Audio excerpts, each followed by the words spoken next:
No need to whine, it's Whiny Palooza.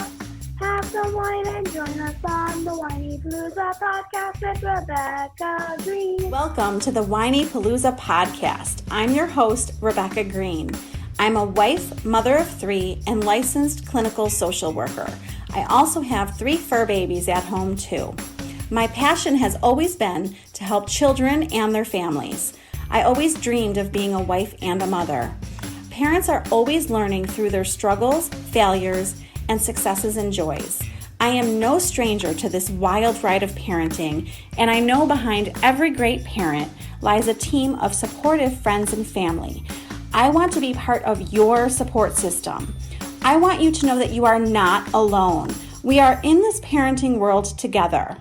Join me every week for insightful discussions with experts on parenting and marriage, as well as other parents who have found the secret to successes in parenthood. You'll learn tips and tricks to make life with your family better than ever. I hope you will follow along with me while we dive into what it takes to achieve a happy family. Hello, this is Rebecca Green for the Whiny Palooza podcast, and I'm like over the moon excited because I have some of my very best friends here with me today. I have my book club. Hello, ladies. Hi. Hello. Thank you for joining me. This is really like so exciting for me. We're excited. Let me introduce each one of you. I have Jamie Potash first. She is a wife, mother of 4, and many fur babies. I have 8 from last time, Jamie. I think, are you at 9? We are standing at 9. Okay, so I'm like, this is old. She's not at 8 anymore. She manages a very busy home on top of fitting in her job at Bella Kids. She's super insightful, and I can't wait to hear what she has to say. So that's Jamie. Jamie, thank you for being here. Thank you for inviting us. So next is Kristen Siopa. She is a wife, mother of 2, hairstylist, avid reader, and organizational master. I am sure she's organized her amazing thoughts on the book for today. Hi, Kristen. Hello.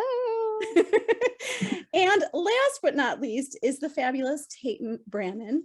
She is a wife, mother of 2, and fabulous project manager at Market Domination. She just happens to produce my podcast, so I love when I can get her in front of the camera. Hi, Tayton. Hi. I suckered you into coming in front of the camera instead of all the work you do behind the camera. So we read this book was my choice, and we have said no self-help books. So my apologies to my book club. I really thought, okay, we love the Holderness family. This is the Holderness family's book, Everybody Fights. So I was like, you know what? I can get a kind of self-help book past them if it's the Holderness family. It's an entertaining self-help book. It's an entertaining self-help book, and we enjoyed it. And I really did try multiple ways to get the Holderness family on here with us. I did not succeed yet, but I am not giving up. And they're so busy. I mean, I didn't expect a response, but I'm going to keep trying. So you never know, ladies. Did you ask for what you want and give them a because? There you go. I think that I should be more specific, but I have a couple more tricks up my sleeves that I will tell you later, but I am still trying. But this is what we read, so we're going to talk about it. And there are so many topics to talk about. They talked about so many good things about marriage. It's always good for me to read about marriage and parenting and family. So let's start with their rules of fighting, which I thought was fascinating that they have rules for fighting. Do you ladies have rules to your fighting at home with your husband? I do, but they're very simple. Like, give us an example. I agree that you should fight in front of your kids if you are healthy about it. Like, your kids definitely should witness conflict resolution in a healthy relationship. We don't have any of our major fights in front of them, obviously, but just, little day-to-day ones, they see this stuff. The one rule that is fairly new is that we just have learned to give each other space, because oftentimes you just need the space to cool off instead of pecking at it and pecking at it when it's clearly not the time to be doing that. Those are my only rules. And, you know, to be kind, like, be fair and be kind about your arguments. So She's bringing me to my second question with what she said, unless Jamie or Kristen wants to chime in. Are we good? I'm going to move on because Tayton took us to the next question. They talked about the sympathetic nervous system, and I actually haven't spelled this out to Seth, but I will. Seth is my husband, for those of you who don't know. So have you learned to identify when you are not in a good state to fight? And before I throw that out to you guys, I want to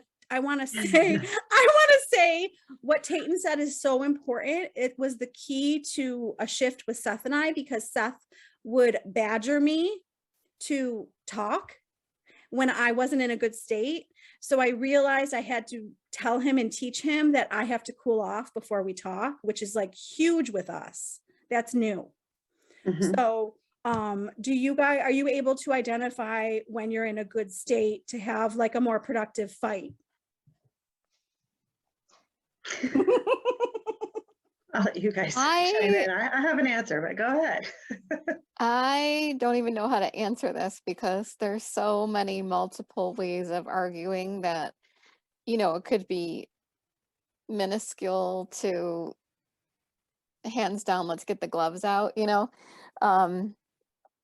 And of course we always say, oh, don't fight in front of the kids, but we do. So what can we do? It comes out, like you said. I think that most of the time we definitely need to walk away for sure and then come back. Like I kind of, if I get aggravated, I'm definitely not the type to kiss and make up. Yeah, it doesn't A go down like stonewaller that maybe, at all. which we'll get to later. Yeah. Yeah. Well- I mean, Penn and Kim talk about how we can't have a necessarily good conversation when we're like scientifically, they talk about the research behind, like we can't have a good conversation when our sympathetic nervous system is like, I gotta get away from you, or I want to rip your head off. Well, and it definitely boils down to what tone do you take to start this process. So, and Jamie and I were talking about this, like if he has his claws out, mine are coming out like right then and there. Like it's kind of like if you're up here, I'm up here, and if you're down here talking like calm and cool and collected, then I'm gonna have the same tone, like, oh, you're just talking. I probably get a little defensive where I don't mean to, and it's hard to control that because he'll be like, I'm not yelling, I'm just trying to talk. So I tend to be thinking that the conversation will escalate into a argument or fight or whatever. So I do tend to pounce, which after 26 years, I still can't control. We're always evolving, right? We always Yeah. have work to do. Yeah. I will say that a lot of it is it's tone setting, but it's about being able to also read the other person. So I talk loud, I talk fast, I tend to be excitable and animated. And some people think it's yelling or shouting, but I'm really just trying to be heard, or to get my thought across before I forget what I was going to say. I think it depends on what the fight is about. Say, I'm going to address this right now because I feel like some things, you know, I'm not going to remember how I felt in an hour from now when it's okay, you know, with you at 4 o'clock after your show is over, you know, or whatever the case. Sometimes I feel that you need to address things right then and there if it's really an issue that's a reactive, it's something very relevant. You know, some things can obviously wait, like if you have to go on the computer and check something, or if you have to have a private conversation because you don't want kids to hear what it is you're talking about. If it's really like a sensitive topic versus a full out fight, like a reactionary fight, you have to really be able to gauge the situation. What is this pertaining to? And you have to read the signs of the other person. You know, what's their body language? What is their, you know, do they have patience for it or not? Are they ready to explode or not? You have to know how far you can press it before you get yourself in more hot water. But you definitely don't want to say something you will regret, because that's you know, that's the thing that will put you over the edge, and you can't always come back from that. Yeah. So I think I echo what you say, but yeah, it's a matter of like knowing where you are, like, are you going to be unreasonable and just say things that are unfair and hurtful and not, conducive to making the argument count for anything? Or, you just have to kind of read the room, literally. Yeah, So, I yeah. agree. Seth has gotten good at saying, oh boy, I better not talk to her right now. Which comes with marriage. Like, the longer you're together, you really, really can read the signs. Like, that's definitely something we all get better at the longer we've been with our partners. So That we can hope for that. we're all pros at it by now. Oh my gosh. I know how many years have we all been married? Tayton, you start. We've been married for 17. We've been together for 20, almost 27. 27, yeah, Wow. a long time. Long time. Long time. Mm-hmm. I think Kristen, how many years have you been married? Sophia here has been married 26 years, together 27 years. Wait, what? We got engaged after 4 months of dating, got Oh married my less God. than 1 year later. That's a long time to be married. That's impressive. So And we Jake, dated while we were married. you did. You totally, we still date, right? I still date my husband. For the first 5 years before kids, we dated though, Yeah, during that's- marriage, because we just kind of knew. That's Yeah. awesome. What about Jamie? How many years? We've been together since 01. And we got married. We've been married for 18 years. So We've all been married a long time. Mhm. I had to do the math today. Is that terrible? Same thing with your age. Like, how old am I now? I don't I'm know. like, how many years? How many Oh my years, gosh. Rebecca? Still in So my we, 30s, right? so we've been married for 16 and we've been together for 17. So it was quick. It was quick. Okay, let's talk about the word meta communication. I love this word. Talking about how you and your partner communicate. Do you do this with your husband? Like later on, do you talk about how you communicate? it's like having a meeting about a meeting. Yeah.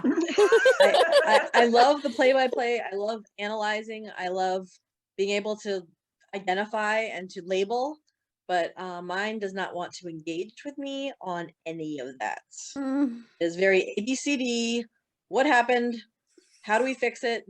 What are the choices? And resolution, plan to action. That is all. I get it. Yep. He's like, let's move on. Yes, there's no deliberation or, over blowing it out of proportion. None of that. It's very systematic. But that's why I have you. Right. We do analyze it, don't we? Yeah, I'm good at doing it after we've calmed down. Like, obviously, if we're both in a place where we're not going to be productive about whatever we're disagreeing on, then we give each other some space. And then when we're calmed down, I'm good at voicing. I'm always the one who brings it up. So, like, if it were up to my husband, we would just forget and move on, like, until I annoy him again, or vice versa. But I always want to analyze what happened and be like, this is how it made me feel. And I'm sorry, I'm trying to see it from your point of view. So I'm definitely the one who kind of spearheads any conversation like that. But it's always afterward, either when we're no longer mad at each other or we've just calmed down enough that we can, be a little lighter about it when we're discussing things. And of course, there's always, the moments where there's a serious conversation, in which case, we set aside time and sit down and have that serious conversation. So that is what like a therapist would tell you, Tayton. They would say, talk about it way after the fight.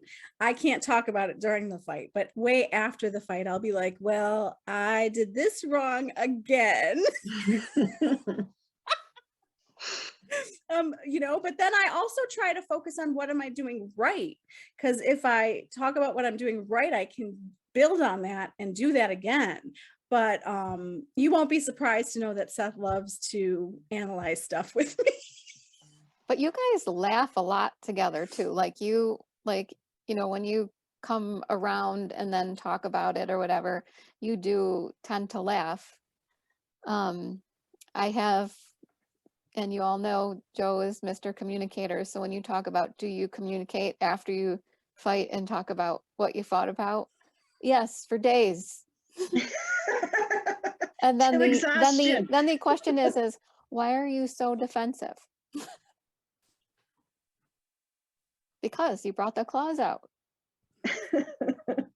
What can I say?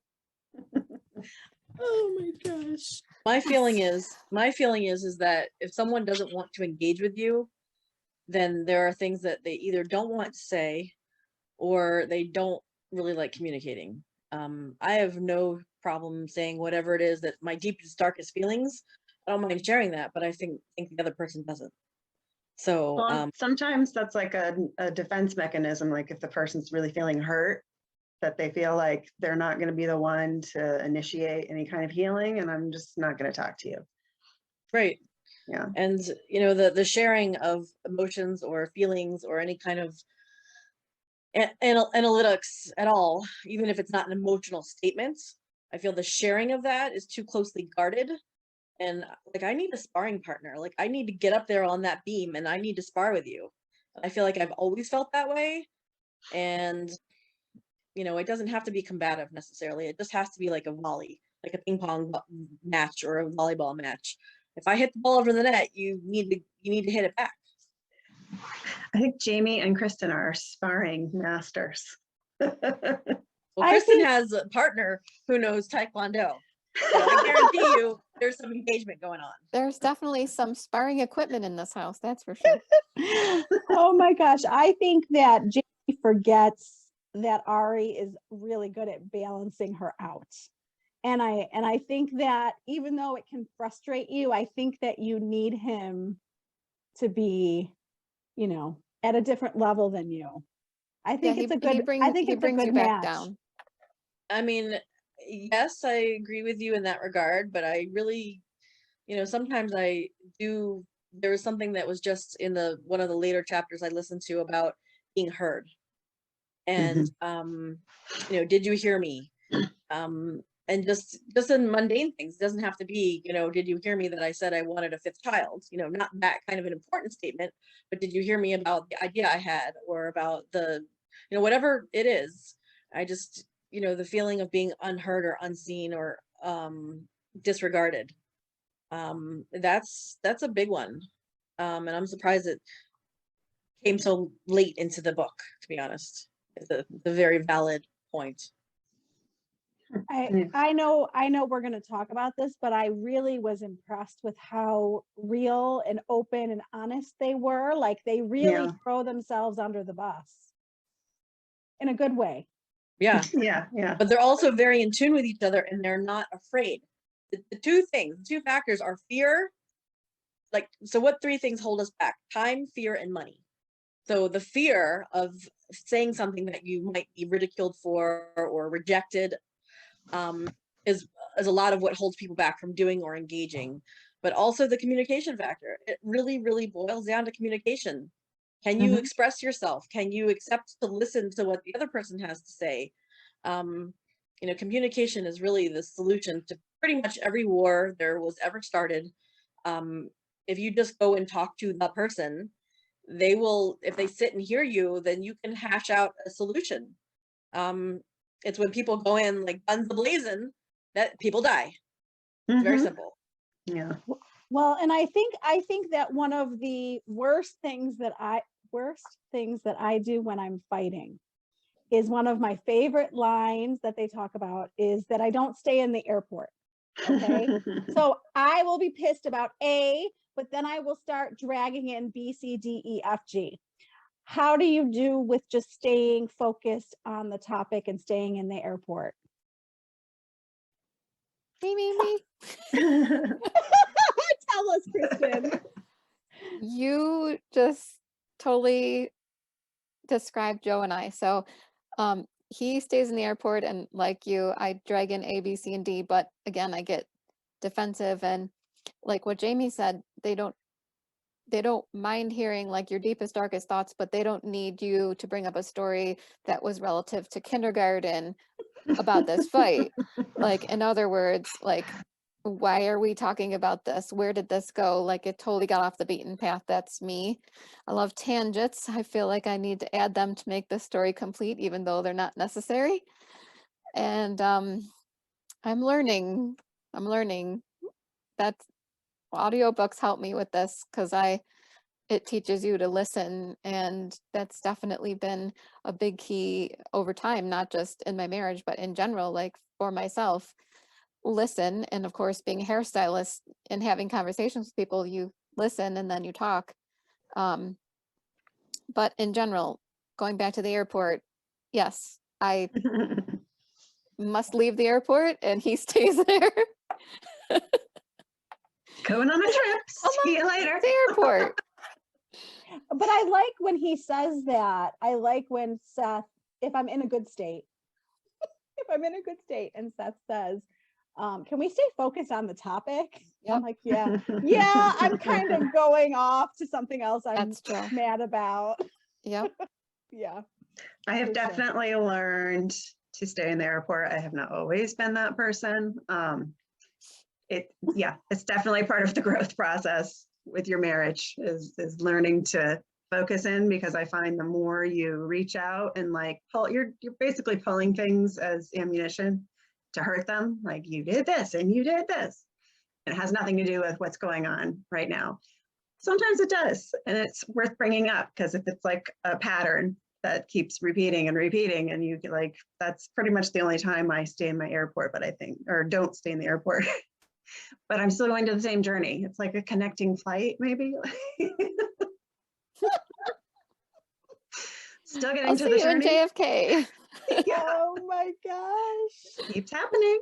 Oh One thing in the Right. book that they bring up about like how they fight is he mentioned saying like, I feel this, instead of saying, well, you did this and you did that. Like, it brings into the key element of your feelings and how they can be validated versus more of an accusatory statement. I didn't say that word right, but like and this is the one thing I did learn from this book, is trying to rephrase that. I'm going to try and use that I feel this, instead of I feel that you could please put your dishes in the sink when the magnet says dirty after I just cleaned the sink, versus the magnet's dirty. Or says dirty. Because I know, get frustrated. Yeah. I know. We've all been there. Yeah. Why do you think it's important to fight?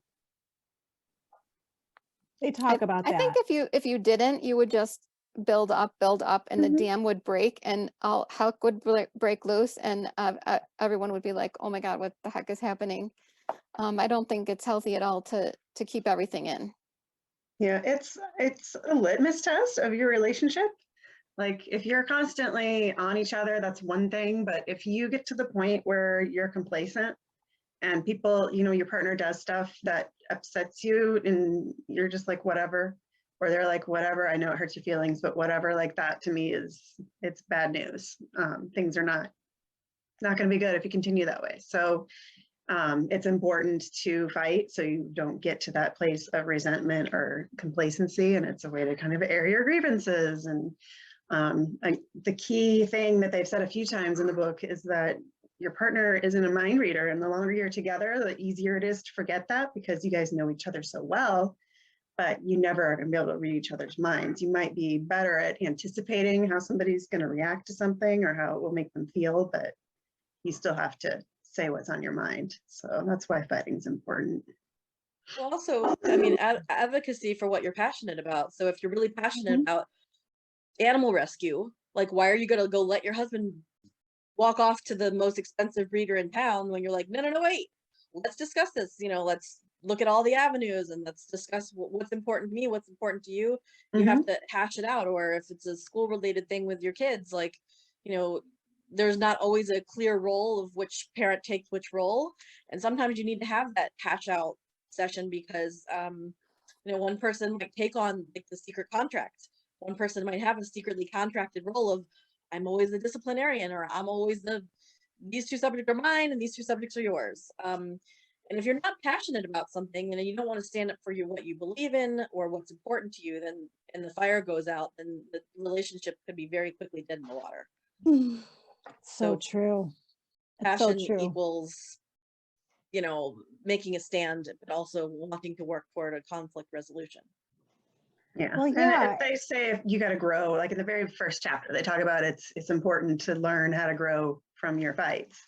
And that's the key part. Like, yes, it's important to fight, but not if it's just leading to nothing and more arguments and more dislike for each other. It's a way of communicating. It may not be a pleasant way of communicating, but it's one of the key communication factors in a marriage is fighting. It's just the way it is. We do it with our kids, we do it with our parents, sometimes with our friends. But yeah. Well, and you started us off with talking about fighting in front of the kids, and it's so important for so many reasons, but like Seth's parents didn't fight in front of him. So he knew nothing about fighting. So we would fight and he would be like so upset, and I would have to teach him that it was like a normal part of a relationship, and it shows how much I care. Like, I'm fighting with you because I care so much. Mhm. Right. It's true. It's true. Fight in front of your kids. Hopefully respectfully fight in front of your kids. Yeah. That's key. Like, that's the golden rule in fighting in front of your kids. Don't ever disrespect your spouse, because that's not okay. In front of anybody. Don't ever disrespect your spouse in front of anybody. Exactly. I love that. Yeah. Okay, so stonewalling. Oh boy. My husband is the king of stonewalling, I have to say, which is why I'm the one like, okay, we're going to talk about this. You're not getting away with this. We're talking about it now. Oh my gosh. It's really torturous to people. Are any of you stonewallers? For a very brief moment, like if you compare it to like a blinking contest, I lose every time. I don't have the stamina to be a stonewaller for more than like a day. So I have had to shift. Seth would have told you I was a stonewaller, but I realized I wasn't trying to be a stonewaller. I was trying to decompress. So I've relabeled it to, I have to say, I want to talk to you, but not right now. So that helps him not feel stonewalled. yeah. Well, it's kind of like saying no to your children. I'm not telling you no, you can't go to the game. You just can't go tonight. So you can go to Saturdays. You're kind of putting it off until it's more convenient for your own self, or until you've had a time to think about your thoughts and how you're going to present your argument or your position on the matter. But I can't stand to be shut down. Like, when people just go run and duck and cover, I just like, I think that is like the weakest. I hate it. Honestly, it just drives me insane. Like, people who have no response, like, it makes no sense to me. Like, how do you just not respond or shut down someone trying to engage with you? It's not like I'm, someone knocking at the door trying to sell you magazines. What I have to say is valid, and I would like to be recognized or acknowledged.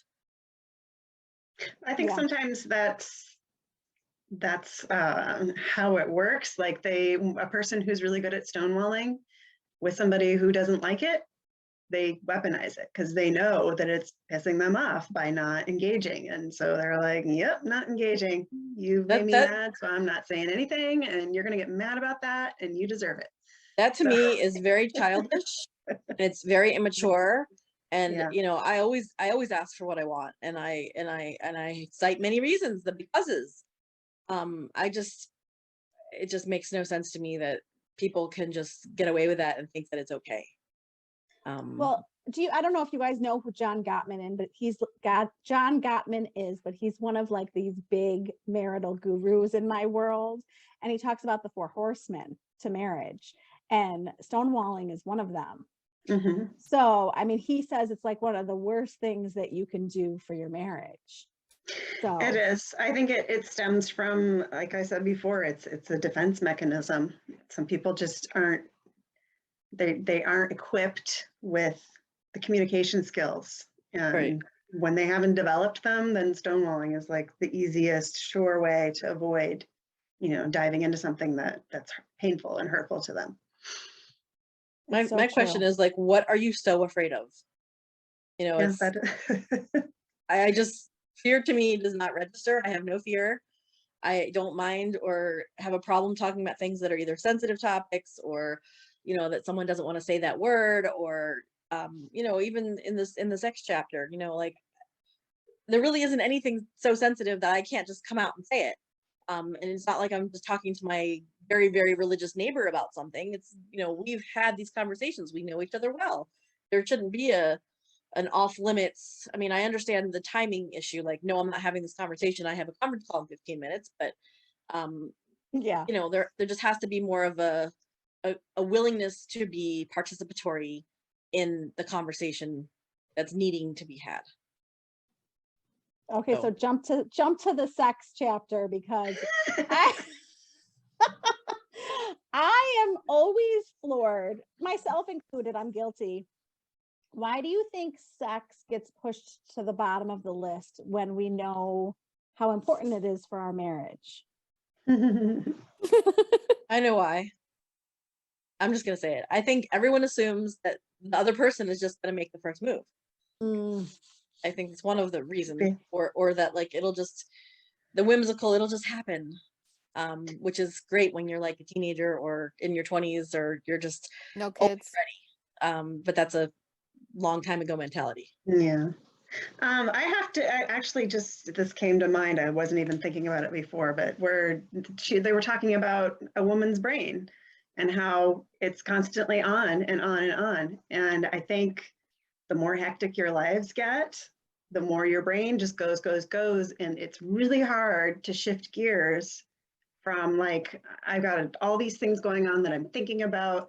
Like even just to go to sleep is hard sometimes, but to be like, okay, let's have sex. Like sometimes it just doesn't work that way. For me, at least. It's true. Well, it's very But true. I It's think like it's going also, from having all this stuff to be okay, I'll just get romantic real quick so that I can move on I that or don't back to the change list. gears like that. No, Yeah. I don't. I also think that it's my theme here is the litmus test. That it really, when you're not feeling connected to your partner, and oftentimes the more busy you are and the more you've got going on, chances are you're probably in some kind of conflict about, who's doing what and who's more busy and who's taking on more responsibility. And when you stop feeling that connection, then that's like the first thing to go is that intimacy, when really it's kind of counterintuitive. I like what they say is, when you make time for it and schedule it and just, put it in there as an expectation, then the rest of the way is a lot easier. Well, Go ahead. I was also going to say, it's really hard to do all those things with all the noises that are accompanied with the activity. When you have teenagers whose bedrooms are very close to your own, and the walls are not fully insulated. I can hear my kid talking in the next room. It's probably not the right Yeah. time. Oh I would say the boy, level of paranoia is very deep for me. it's hard. Having teenagers makes it a whole new ball game. There's and no it's so bedtime. much- I'm ready to go to sleep and he's screaming at his friends on his computer. I'm like, you really should go to bed. I know, Mom. I'm like, so what do you think of scheduled sex days? It sounds like a huge drag, but Jamie's honestly, like, I'm like, if you have to do it, you have to do it. Yeah. And then you'll grow to love it, right? Like the gym. If you have to do it, once you get am I there, gonna it's be in the mood great, on but- Wednesday? well, it's maintenance. And then that if Wednesday's your day, that you gotta get in that shower, you gotta go shave, gotta use your special lotion. I shave my legs for this. Whatever you have to do, you got to prepare. Wait, so what was it? Was it Little Fires Everywhere where it was Yes, Wednesday and I Saturday? thought of that. Mm. Yes. So Seth jokes all the time about Wednesday and Saturday because of Little Wednesday and Fires Everywhere. Yep. Yes. I really like spontaneity. I really like it. I like I don't- variety. I don't know that scheduled days would work for me, but I do see the benefits. I think people who It's schedule a it starting have, point, Well- I think. It's not like, okay, for the rest of time, we're gonna have sex on these nights, no matter what. Like it's a means to an end. Like if you're having an issue with it now, then that's your vehicle to get there to where you just are having it more spontaneously. Why So- do you guys think I do so much laundry? To make yourself It's 6 aware loads of laundry tonight. Woo! and make yourself present. No, that's like their code word. I think that It's in I the think book. that Read the you book. just have to like, give the other person a heads up and say, look, what are you doing? 2 a.m. Meet me at the middle. Yeah. But I think you have to start with that. But like some people can get away with like, I used to look over the banister and I used to give him a signal because it was nap time for the kids, but he was downstairs watching TV. And I'm like, we need to utilize this Dinner time to bell? put a movie on, or you I would do need a sex bell. he could Bell. he could see me. I would just walk over and I would flash something. And that was code for, pause the Get up show. here. Business time. Pause. So Pause the Yeah. show. that's right. So That's I think awesome. Oh, I think when there's a will, there's a way. I think that you have to schedule it in there, even if it's not regulated. It just has to be like in 2 hours from now and in 10 hours from now, whatever Yeah. works for the Google Calendar, the shared Google Calendar. I just think that you have to put it as a priority because it is a connection. It's another tool. It's a connectivity tool.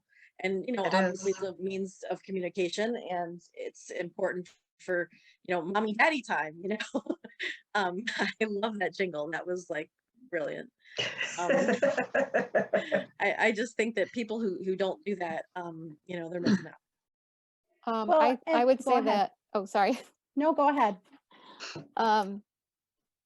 I think it's funny that a marriage has become afternoon delight for people who do have kids who are like they're at Mhm. school, and people are now working more from home, and they can flip the switch. It kind of does make it easier on both parents, because when you crawl into bed at 11 o'clock at night, there is no like you're just wiped, you're too tired, you're thinking of tomorrow's meeting and what am I going to wear and is everything clean? And for women, it's like, okay, do I have enough food in the house? We got to pack lunches. Like, what are we having for dinner? And where do I have to be? Who do I have to go get? What do I have to do? And who has to be XYZ? Like, where do they have to be? So afternoon delight is definitely become more of a staple nowadays. It improves the chances. It improves I the chances. Yes. Well, and Kristen, we joke about this all the time, you and I. I love that they talk about how they are as a couple when they are having sex versus how they are as a couple when they're not having sex. Like our husbands, we joke about how irritable our husbands get when they're not getting sex. Oh yeah. Mhm. Tayton agrees. I know. So I think we're just nicer to each other and like each other more if we're having regular sex. It's true. I have to tell you, when my kids went away for a week this summer, my husband and I had a great time while they were away. That's Paradise. And when they awesome. got back, my son was just like, "Why are you guys hugging and kissing all the time?" Like, Because you were on We had vacation fun, and so you were play. we. even my kids could notice that we were a little different, like definitely more connected. So it's Aw. very important. And I'm fully guilty of being the first person to let it like get on the back burner. I'm too tired, I'm too stressed. Yes. Yeah. Yes. No I know. excuse. I know. No I think excuse. it is interesting, like especially for women, because we're definitely more hormonal. But I think it's interesting that what we put first over having sex, like Mhm. oh, I want to finish this book, or Yeah. I didn't shower today, or, just like, I don't know, a million things. Could be a million things. The to-do list is too stuck in your Mhm. head. You can't escape it, whatever. I find it's interesting with men where they're like, I could use some stress relief. Yeah. Well, it's like the thing with falling asleep. Like my brain, it takes me a while to fall asleep, like at least 30 minutes. And my husband, as soon as he hits the pillow, he's out. Yep. And I think it's the same way with sex. Like I have a million things going on. It takes me a while to like shift gears. With him, it's just like, okay, the minute, okay, yes. Do this The- now.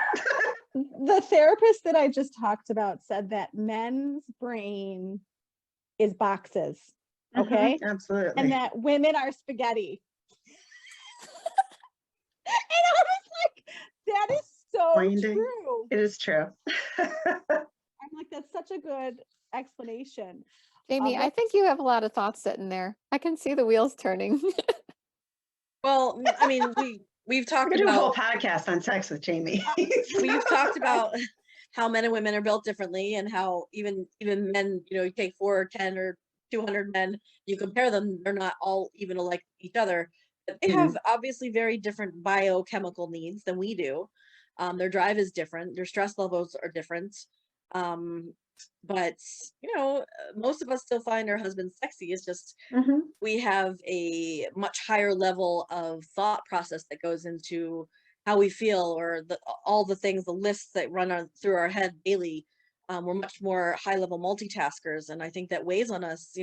We think a lot more emotionally, mentally, versus men are just thinking like bare basic needs. It's just a basic need. It's not Exactly. I love you so much and I think you're so sexy. It's like, Yeah. I've got a problem and you need to fix it.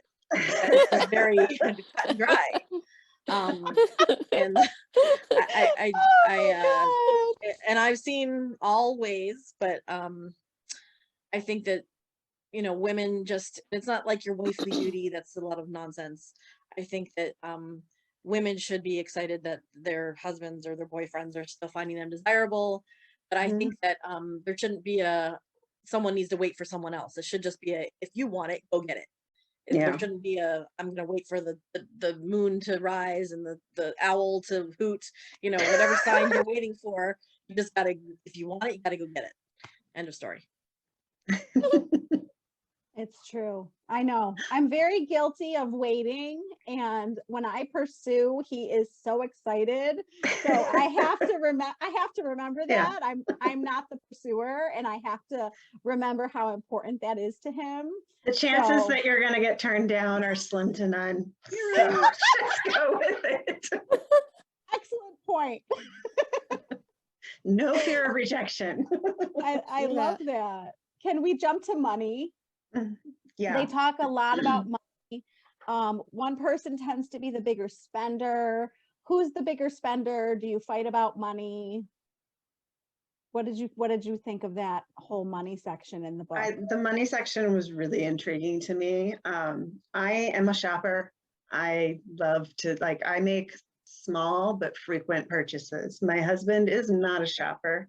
He literally has, I think I finally managed to purge him of all the clothes that he had when he was 20 when we met, but he's not a shopper, but he likes like pen and the book says he's more of an experience person. He buys experiences. My husband buys very infrequent but big purchases, whether it's like a car, a vacation, or some stereo equipment or something. So I would say, money wise, maybe it's fairly equal, but I'm definitely love to go out every weekend and buy little things. Like that's just something. They were talking about, I don't remember what it was, invest, like the way you spend has to do with your values. Like that part I really loved, because if you think about like what's really important to you, and you should budget for those things. Like for someone, it might be an experience or it could be charity. I like that they made that list of like what their values were and see where they intersect and see where they diverge. That was like the big takeaway, I think, from the book, because our values are different. Like I like clothes, I like to look nice. So that's where I spend my money. And we've learned to keep separate fun money. Like, I have my fun money, I spend it on my stuff, so I don't ask permission, and vice versa. When she spent $750 on cream, I literally laughed my ass off. And I was like, the fact that he laughed, I mean, $750. My husband would not laugh, even if I like said I just Um, returned it. He'd be like, what? You know, I would hope that they are making a lot of money and that I'm sorry, but maybe she deserves to spend $750 on herself. I don't know. I don't know their finances, but I was like, on cream. Everyone has their reasons, right? But yeah, so for the listeners, if you listen to the audiobook, it's read by Kim and Penn, and we get Yes. some extra interaction and extra jokes and some jingles. And he had a great jingle about the $700 eye cream with the scammer at the mall and the kiosk that still had the old name of the old store. So my that's probably gosh. partly why he laughed at it, and she returned it because it was preparation H for $700. Oh my gosh. That's crazy. So what would you ladies say was your favorite part of the book? Sex and money. Sex and money. I think those are probably two main things that most couples fight over, especially money. Exactly. Yeah. I think those are probably two of the biggest. And maybe not the most talked about. And so it was kind of validating to hear, you know, Mhm. another couple, everyone's got the same problems. Everyone fights over sex and everyone fights over money, or, you know, has issues, deep-seated things, why they do things and why they feel that way. But it's pretty universal that those are going to be the two biggest issues in any marriage at some Well, point. and I love that they say that. They say that every couple's fighting about similar stuff. I mean, they even write about that. I think that even knowing that just makes it easier and makes you feel like you're not alone. Everybody's Mhm. fighting about the same things and Mhm. learning how to fight better. Well, I Absolutely. do like how they normalize a lot of things. She knows his deep-seated issues, he knows her deep-seated issues with anxiety and the depression and the things that might trigger her, and he knows what his role is, like the life of the party and the person that's always going to want to make people feel good. And um you know, they know I guess they know their role, but they also are very conscientious of how the other person might be feeling.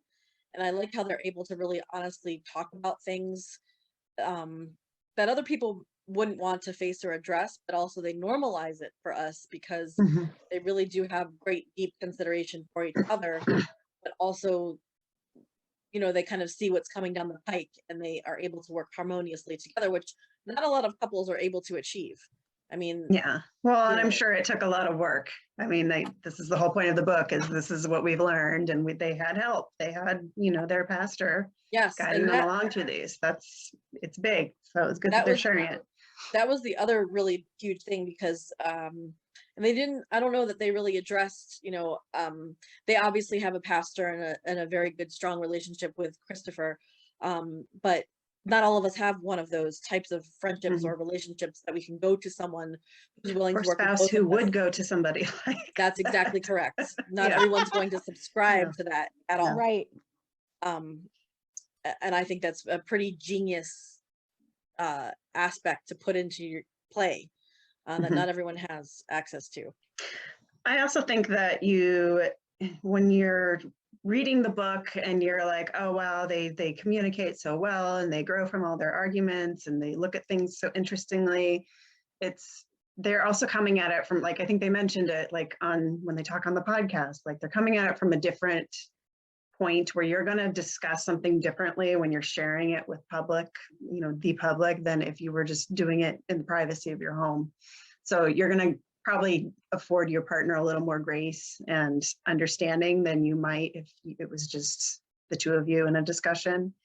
So sometimes it's easier to kind of step back and see the big picture when you know everyone's watching and analyzing, and then you're kind of watching how you're behaving as well. I think you kind of check yourself a little more than you might if it For were just sure. like an argument at home. And they're also doing a lot of meta communicating or meta, what was it? Yeah. Yes, meta communication. Right, because all these things that they're talking about in the book have already happened. So they're like very enlightened to be able to discuss it at all. Mhm. So I Right. think that's also very powerful. You know, they probably have many lessons that they've learned many times over, even if people have shared with them, you know, if they've used those stories before. But just the being able to talk about it, I think is very powerful.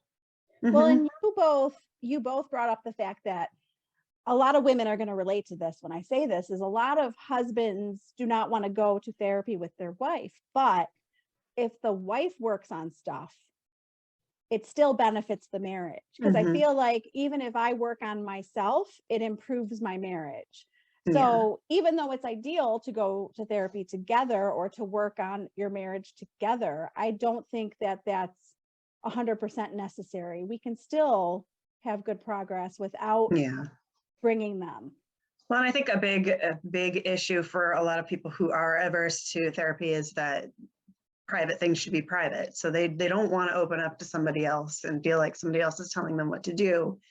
If you keep it within the relationship and, you know, you happen to be getting your information and your tools and your advice outside the relationship, that's, you know, neither here nor there, but you're at least sharing it and keeping the work between the two of you. It still can work. Agree.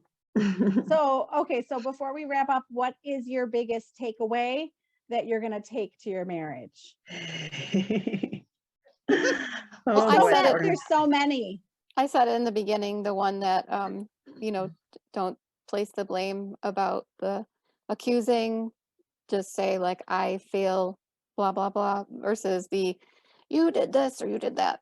That's my biggest takeaway, because that's totally me. That's the way I am, like, well, you did this and you did that. And so it always comes back to the sink drain. I love that example. That's good. I might not be scheduling sex days, but just the scheduling, like fitting in time for dates, for, you know, nights where we might spend some time together. Definitely, it's not that I haven't thought about it, but it just kind of reinforces that that's sometimes just how you have to go about it, at least to get the ball rolling. Yes. Yes. What about Jamie? You know, I love communication. I think that anytime someone wants to engage, you have to be able to actively listen, to be willing to compromise and try and be accommodating. You know, I am interested in and wanting to communicate more. But the big thing is that, you know, there has to be a willingness to engage. And I know that sometimes that's hard to achieve. So continuing to say, I want, I need, and this is because Because the will be because part very, is very important, right? I impactful. like that. That's Yeah. a good word. I mean, I have so many takeaways. Like, I have lists of takeaways. I think one of the things that resonated with me when she was talking about, well, they were both talking about Penn's need for tennis, and that she Mhm. didn't understand why. And so they really had to talk about what's behind the need. Like, why is he Yeah. doing this? Because I think for me, like, if we talk about conferences, like, I'll get pissed off and be like, you are not traveling again. Well, right, but understand him. Like, ask him questions about what do you get out of this? Why is this a need? I think sometimes I react instead of just trying to understand him better. So Mhm. that was really helpful for me. I agree. Yeah. Yeah. Well, thank you for talking about this book. Here's the book for everybody looking. Everybody watching. I liked reading it, but I liked listening to it better. They are so fun to listen to. Yeah. I liked the Yes. jingles, and I gotta say, I love a football guy. Go Bells! Unfortunately, 13 Oh my seconds. gosh. Oh Gotta my throw that gosh. in there. You got to throw that in there. Well, thank you for your time, ladies. This was so much fun to talk to you about the book. Thank you. Thank you for fun. initiating. We love you. Love you. This is Rebecca Green, reminding everyone to spend every day laughing, learning, and loving. Thank you for tuning in to the Whiny Palooza podcast. If you like what you heard, Please be sure to subscribe so you never miss an episode. While you are there, leave a review. I love to hear your feedback. Thank you so much for listening. Until next time.